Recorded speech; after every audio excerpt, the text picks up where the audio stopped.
20, 15, 14, 17 होते.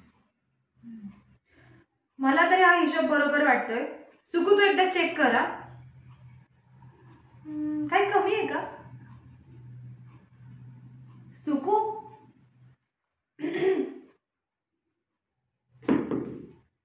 ओय सुकू, काय झालंय? काय नाही म्हटलं आज स्वारी विशेष खुश दिसतेय. कोणी भेटलंय का? हे सांग ना मला. ते म्हणतात ना दिल चुराने वाला राजकुमार वगैरे, भेटलंय का कोणी?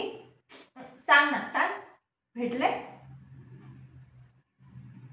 छे बुवा, आपण काही मस्करी वगैरे नाही करत. मी जे काय बोलते ना ते खरंच बोलते.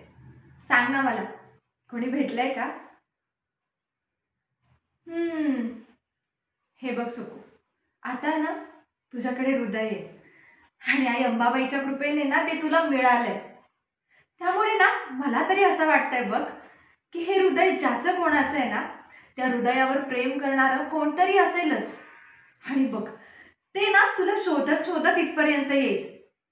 आणि तो व्यक्ती ज्या क्षणी तुला बघेल ना त्या क्षणी तुझ्या प्रेमातही पडेल. कसं भारी वाटतंय ग हे.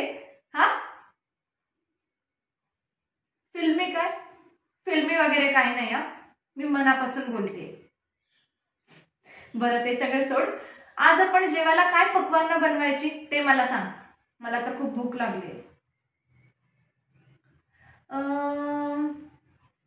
मी मस्तपैकी डाळ खिचडी करते, तडका लाव, तुला आवडते तशी, आणि पापड फ्राय करते. मग दोघी मिळून मस्त ताव मारूयात.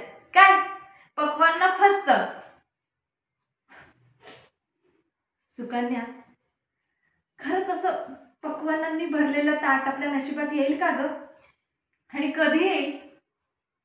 म्हणजे बघ ना, इथे तर रोजचा स्ट्रगल आहे. या एका खोलीचं रेंट कसं द्यायचं, किती वेळ लागेल, मनासारखा जॉब मिळेल का आपल्याला, पुढे कसं होणार, या सगळ्याचं टेन्शन इतकं आहे ना की काही समजतच नाही.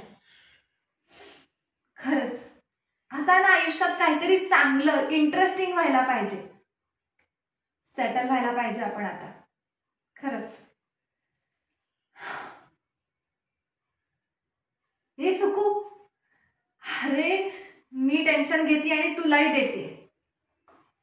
ऐक ना, जोपर्यंत आपण बेस्ट फ्रेंड्स आहोत ना तोपर्यंत मीही टेन्शन घेणार नाही आणि तुलाही घेऊन देणार नाही. ठीक आहे? चल पटपटावर हातपाय धुवून घे. मी मस्तपैकी खिचडी टाकते आणि ताटा घेते. चल जा आवर. आवर.